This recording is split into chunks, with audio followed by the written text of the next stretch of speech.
কেজিএফ দেখলাম আজকে। আপনারা ভিডিওটা দেখেন ভালো করে।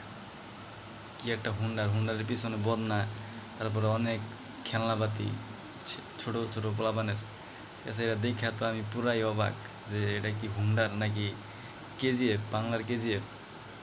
Funny video.